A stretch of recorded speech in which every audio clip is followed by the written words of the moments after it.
Alors, comment faire? Vous avez vos textes vectorisés là, pas de problème. Bon, je vais le faire sur une copie parce que sinon, je risque de devoir recommencer à nouveau l'association de ces deux mots. Bien. Donc, évidemment, on commence avec un polygone. On commence avec un polygone et je trace en enfonçant les touches au clavier pour déterminer le nombre de côtés. Et puis, touche Shift. Voilà. Touche Shift, toute majuscule pour le caler sur l'horizontale. Bien sûr, voilà. Ensuite, je prends la flèche blanche et je vais sélectionner uniquement le sommet ici. Je clique à côté, j'englobe et avec le gizmo d'arrondi, je vais pouvoir faire l'arrondi. Voilà. Donc c'est le widget angle. Si vous sélectionnez avec la flèche blanche un ou plusieurs points, d'ailleurs je vais sélectionner ceux d'en dessous, tiens, comme ça en les englobant, vous avez les widgets d'angle qui arrivent et on peut déterminer les arrondis. Et si vous voulez sélectionner la forme avec la flèche noire, ça va agir sur tout en fait, les arrondis. Oui, touche contrôle ou commande, ça agit sur tout. Mais là, le plus intéressant à faire avec ça, c'est avec la flèche blanche d'englober un des sommets et de jouer seulement sur un des angles. Ok.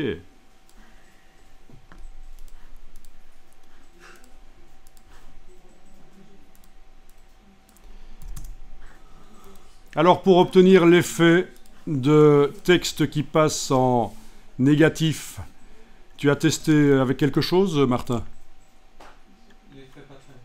Avec Pathfinder, avec une exclusion, c'est ça? Ok. D'abord, il y a quelque chose à faire ici. Non? Oui, je pense qu'il vaut mieux décomposer, objet décomposé, parce que sinon, si je fais commande Y, ah, quoique. On peut encore changer les côtés. Oui, objet décomposé. Voilà, c'est une forme vraiment basique, c'est certain. Ok. Donc, je vais essayer ici, avec celui de gauche, le Pathfinder, pour voir ce que ça donne. Je sélectionne donc le tout en englobant. Vous savez que dans la palette des calques, pour vous y retrouver, il n'est pas interdit de créer un nouveau calque et d'y transférer ce que vous venez de sélectionner. Parce que sinon, il y a énormément d'objets sur ce calque, évidemment. Donc en créant un nouveau calque, mais ce n'est pas obligatoire, hein.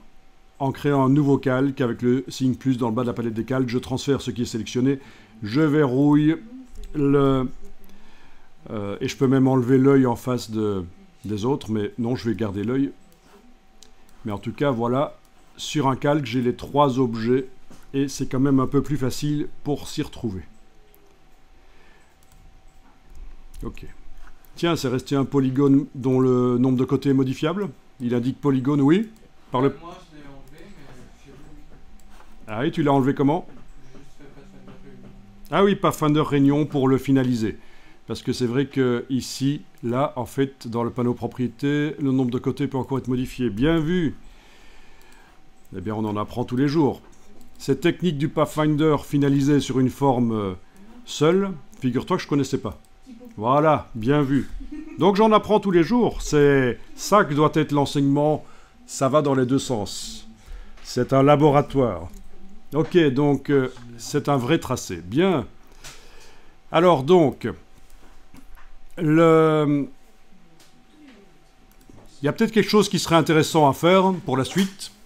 C'est ceci. Parce qu'on a affaire à deux mots qui sont composés de plusieurs formes indépendantes. Si je fais ceci avec la flèche noire et que j'englobe ça, je peux faire menu sélection, mémoriser. Je ne sais pas si vous saviez que dans Illustrator, on peut mémoriser des sélections. Sélection mémorisée. Et dans la boîte qui s'ouvre, je vais l'appeler mot montagne, par exemple. Voilà, mot montagne, voilà. OK. Et Je vais sélectionner ensuite uniquement sacré. En fait, chez moi, comme j'avais déjà fait une mémorisation, ça sélectionne tout, mais il faut bien, chez vous, bien tout englober, y compris l'accent. Voilà. Sélection mémorisée. Je vais appeler ça mot sacré. Voilà. Sacré. OK, on va mettre comme ça. OK, et donc dans le bas du menu sélection, j'ai les deux sélections possibles, le mot montagne et le mot sacré. Ça sera peut-être plus facile pour la suite si on doit les bouger au moment où tout est réuni en une forme, parce que c'est ça qui va être fait. On va réunir à un seul niveau le polygone et toutes les formes qui composent les deux mots. Donc, je sélectionne tout ça. Et toi, Martin, tu as utilisé ici l'option d'exclusion.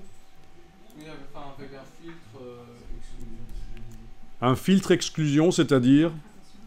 Mais dans les filtres, on peut mettre Pathfinder et j'ai essayé un peu. Ah, tu as essayé ça et ça n'a pas marché. Non. Dans les filtres où ici, effet Pathfinder, oui, mais ça revient pas au même. Donc, à partir de là, sélection mot montagne. Je le bouge avec la flèche noire. Est-ce que ça marche?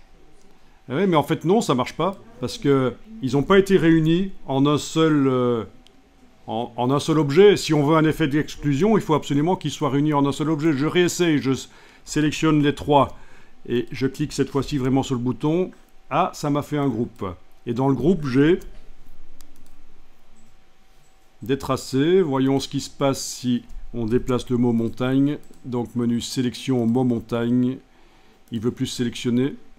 Ah ben, il va falloir que je l'englobe alors.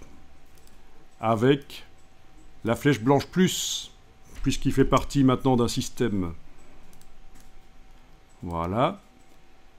On voit déjà que entre eux... Ah ben non, ça a été finalisé. Voilà, ça a fait un trou. Pas bon. Ok, ok.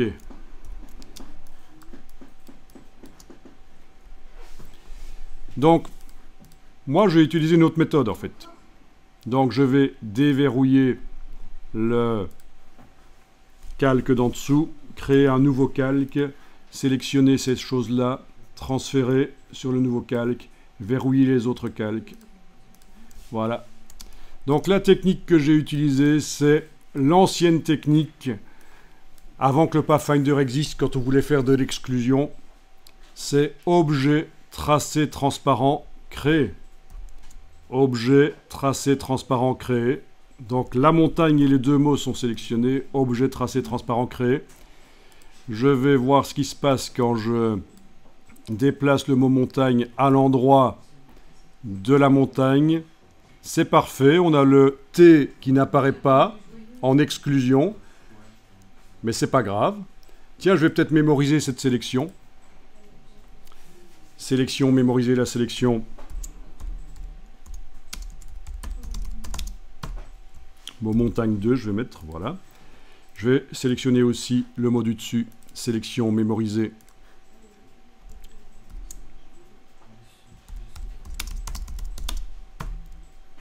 Voilà. Comme ça, par le menu sélection, je peux sélectionner l'un ou l'autre.